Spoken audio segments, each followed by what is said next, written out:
안녕하세요. 낭낭서가입니다. 오늘의 책은 21세기 북스 출판, 조너선 엘드리드 지음, 강주헌 옮김, 우석훈 해제, 경제학은 어떻게 권력이 되었는가입니다. 오늘 낭독은 챕터 6, 경제학 제국주의의 탄생입니다. 부자들은 테마파크를 어떻게 즐기는지 생각해 본 적이 있는가? 그들의 자녀들도 다른 아이들과 똑같이 디즈니 월드에 가고 싶어 한다. 하지만 세계적인 부호와 그들의 자녀가 놀이기구를 타려고 길게 줄을 서서 오랫동안 기다리는 모습을 상상하기는 어렵다. 한 가지 방법은 디즈니가 시간당 $500에 제공하는 VIP 안내원을 고용하는 것이다. 그럼 줄의 길이에 상관없이 당신은 미리 예약한 놀이기구의 앞까지 그의 안내를 받는다. 그러나 최근에 더 싸고 탄력적인 방법이 등장했다. 드림 투어스 플로리다가 시간당 $130에 장애인 안내원을 제공하고 나선 덕분이었다. 그 장애인 안내원의 가족인 척하면 가족 모두가 새치기에서 줄의 맨 앞에 설 수 있었다. 맨하튼 출신의 한 어머니가 떠벌렸듯이 그들이 나와 남편 두 아이를 스쿠터에 태우고 공원 곳곳을 데리고 다녔다. 스쿠터에는 장애인이라 쓰인 깃발이 꽂혀 있었다. 다른 아이들은 작은 세계라는 놀이기구를 타려면 2시간 이상을 기다려야 했지만 우리는 1분도 기다리지 않았다. 상위 1%가 디즈니를 즐기는 방식을 우리 가족이 누린 셈이다 라고 말한 것이다. 새치기를 제공하는 산업은 급속도로 성장하고 있다. 미국에서는 라인스탠딩닷컴을 이용하면 당신을 대신해 줄을 설 사람을 고용할 수 있다. 대기업을 위해 활동하는 로비스트들이 이런 서비스를 주로 이용한다. 로비스트들은 의원 청문회와 대법원의 방청권을 확보하려고 그런 사람에게 돈을 주고 밤새 줄을 서게 한다. 덕분에 로비스트들은 청문회나 법정이 시작되기 직전에 입장을 할 수 있다. 2016년 11월 인도 전역에서 은행 정문 앞에 줄이 길게 늘어섰다. 높은 단위의 지폐가 법정 통화로서 수명을 다하기 전에 교환하려고 시민들이 몰려들었기 때문이다. 새치기는 과거에 사회적으로 금기시되었고 심지어 불법적이라고 여겨지던 많은 것들 중에 하나이다. 중국에서는 친구들에게 꼬마챙으로 불리던 10대 소년이 아이팟을 살 돈을 마련하려고 자신의 콩팥을 팔았다. 미국의 몇몇 교도소에서는 수감자들이 일정한 금액을 지불하면 더 좋은 수용실로 옮길 수 있다. 기업들은 직원들을 대신해 생명보험에 가입하고 투자자들에게 그 보험 증권을 되판다. 원래 죽은 소장농의 보험으로 알려진 죽음을 두고 벌이는 이 도박이 이제는 수십억 달러의 시장이 되었다. 대다수는 이런 유형의 거래를 탐탁치 않게 생각한다. 그러나 이런 거래가 정확히 무엇이 잘못된 것일까? 꼬마챙이 장기를 판 돈으로 아이팟을 사려고 했기 때문에 대중매체가 그 거래에 더욱더 분노한 듯하다. 꼬마챙이 자신의 콩팥을 팔아 누이의 병원비를 대려고 했다면 그처럼 큰 소동이 벌어지지 않았을 것이다. 콩팥을 비롯한 장기가 매매되는 시장은 혐오스럽지만 장기의 공급이 증가하면 생명을 구할 가능성이 높아지는 것은 사실이다. 교수들은 부유한 학생들이 돈을 써서라도 인류대학에 입학하겠다는 생각에 경악하지만 인류대학이 받는 기부금이 가난하지만 야심 있는 학생들에게 기회의 문을 열어주는 데 일조할 수 있다. 그럼에도 불구하고 거의 모두가 결코 매매되어서는 안 된다고 생각하는 것들이 있다. 하지만 그것에 속할 만한 것에 대해 생각하는 순간 그것도 결국에는 시장에서 자유롭게 거래되어야 한다고 강력히 주장할 수 있는 듯하다. 많은 사람이 과거에는 이렇지 않았다고 말하지만 역사의 추세를 보면 모든 것의 거래를 무작정 허용하고 있지는 않다. 빅토리아 시대의 영국에서는 아동 노동 시장이 활발했지만 감사하게도 대부분의 현대 사회에서는 금기시되었다. 21세기와 과거의 모든 시대를 구분짓는 것은 시장에서 더 많은 것을 거래하는 것이 아니라 우리 사고방식의 변화이다. 예컨대 삶의 모든 면의 경제적 사고방식을 기꺼이 적용하려는 마음이 커지고 있다. 실제로 예술과 교육, 장기와 출산, 새치기 등의 시장에 대해 요즘 들리는 주장들은 1960년대까지 전혀 듣지 못하던 것이었다. 이런 변화가 우연히 시작된 것은 아니었다. 1950년대 말부터 소수의 경제학자가 그때까지 경제학에 속하지 않던 삶의 영역에서 경제학적 분석을 적용하기 시작했다. 경제학의 범위를 크게 확대하려는 이런 시도는 존 폰 노이만과 오스카 모르겐슈테른 같은 게임 이론가들과 케네스 에로 같은 수리 경제학자들에 의해 시작되었다. 그들의 이론에서 인간은 하나의 목적을 지향하며 보상이나 선호성 만족을 최대화하려고 끊임없이 계산하는 로봇이었다. 인간을 이렇게 제한적인 틀에 가두자 생산과 소비라는 전통적인 경제학 영역에서만 관심을 제한할 이유가 없었다. 인간이 보상을 극대화하려는 로봇에 불과하다면 삶의 다른 영역에서 무엇인가를 극대화하려는 행동도 쉽게 연구될 수 있을 것 같았다. 이런 변화는 경제학적 사고를 확장시켜 모든 것을 포괄하는 사회과학을 창안하려던 존 폰 노이만의 꿈과 완전히 일치하는 것이었다. 시카고 대학의 경제학자 게리 베커는 경제학의 범위를 확대하는 새로운 시도의 선구자이자 리더였다. 처음에 베커의 시도는 조롱을 받았다. 베커가 처음 어린아이들을 내구 소비재라고 규정했을 때 모든 경제학자가 빙그레 웃었을 뿐이다. 또 경제학적 사고방식이 우리 삶을 지배하려는 시도는 평론가들에게 경제학 제국주의라는 조롱을 들었다. 이런 조롱은 곧 역풍을 맞았고 베커와 그의 추종자들은 경제학 제국주의라는 이름을 기꺼이 받아들여 그들의 프로젝트를 뜻하는 대명사로 삼았다. 베커가 노벨 경제학상을 수상한 1992년쯤에는 그의 사상이 주류 경제학적 사고가 되었고 일상의 삶에 스며들기 시작한 뒤였다. 베커가 앞장서서 그 흐름을 주도했고 정부가 뒤따랐다. 1987년 베커는 최고 입찰자에게 이민권을 주어야 한다고 제안하며 큰 소동을 일으켰다. 지금 우리가 듣기에 이 제안은 조금도 놀랍지 않을 뿐더러 미국을 비롯한 많은 유럽 연합 국가에서 채택하고 있는 이민 정책의 근간이 되었다. 이민하려는 국가에서 충분한 자산을 구입한 사람은 누구나 이민할 수 있다. 1919년 현재 200만 파운드 상당의 영국 채권이나 주식을 매입한 사람은 영국에 거주할 권리를 얻는다. 300만 파운드를 더 투자하면 영주권을 얻는 데 필요한 시간까지 줄일 수 있다. 영주권을 얻고 나면 투자한 자산을 팔아 500만 파운드를 되찾아도 영주권을 잃지 않는다.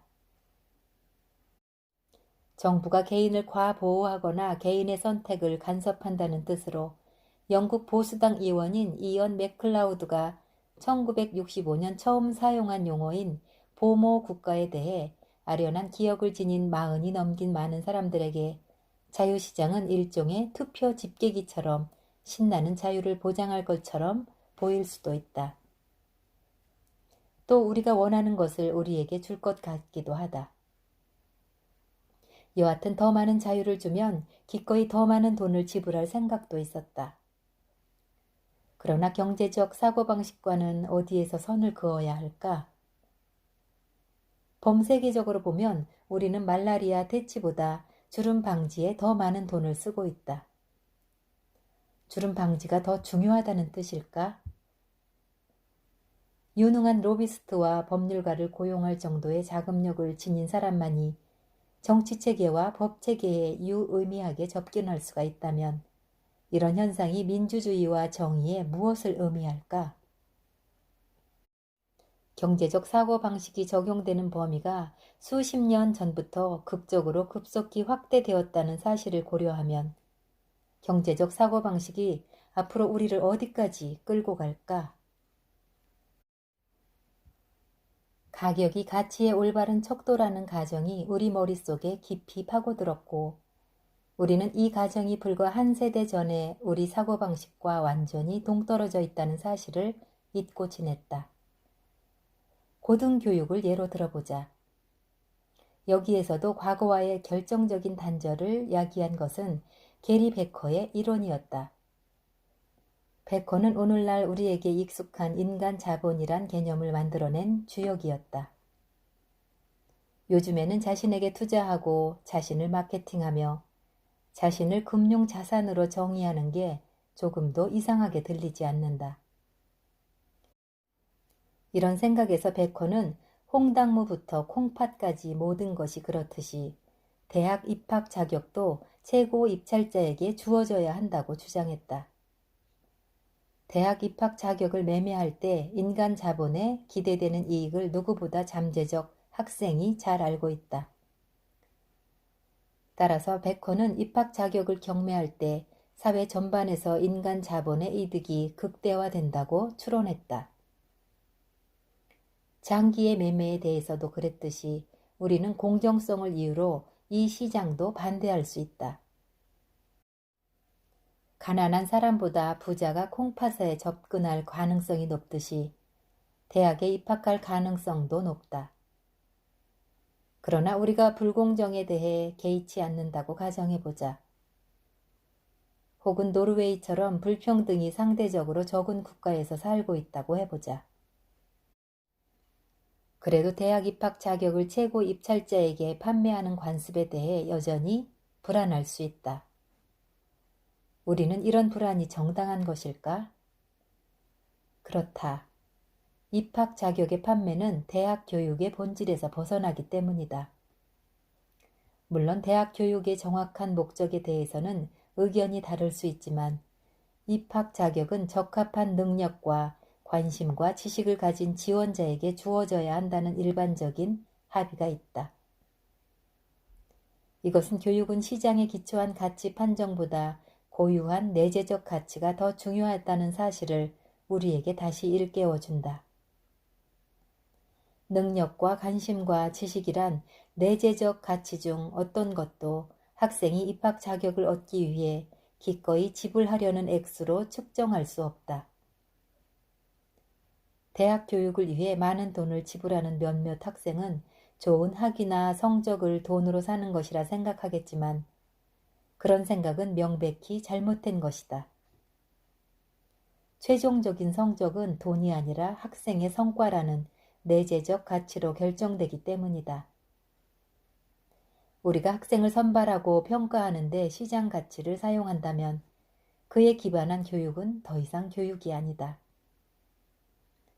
그렇다면 시장의 범위를 끝없이 확대할 때 야기되는 문제는 가난한 사람이 부당한 대우를 받는 수준을 넘어서는 게 명백하다.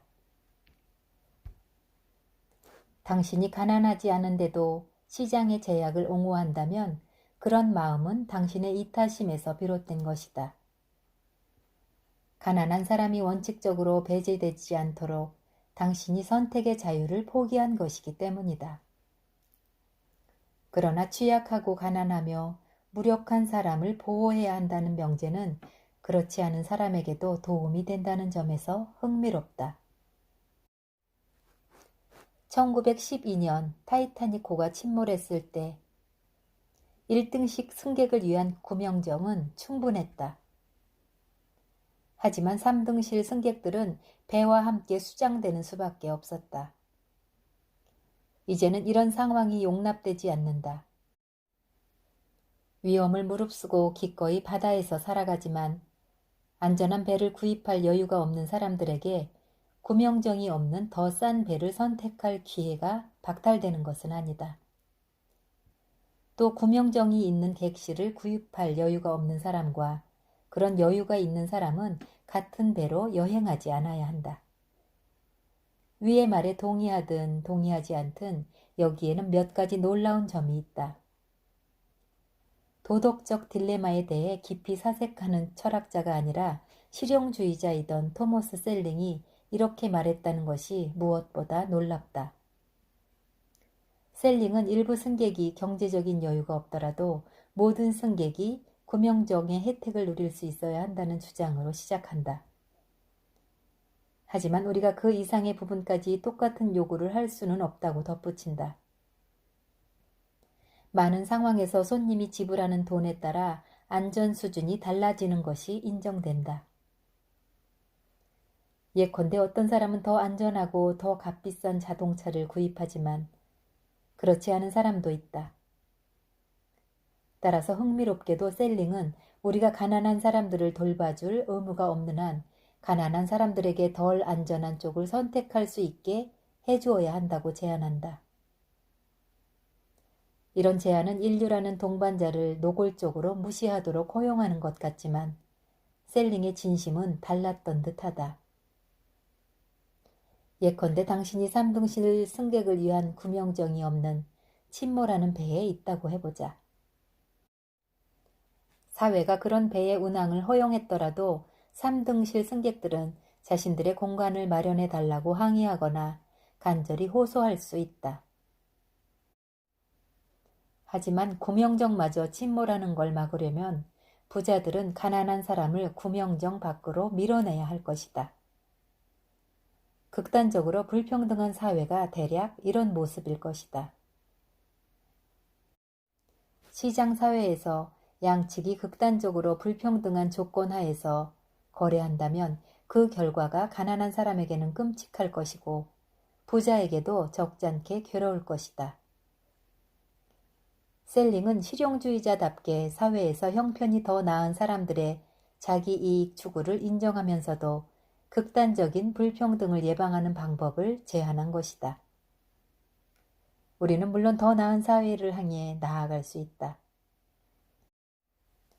결국 공통된 인간성을 존중할 때 당사자들이 거의 평등한 조건에서 거래하는 상황으로 시장을 국한하려는 노력이 가능하다.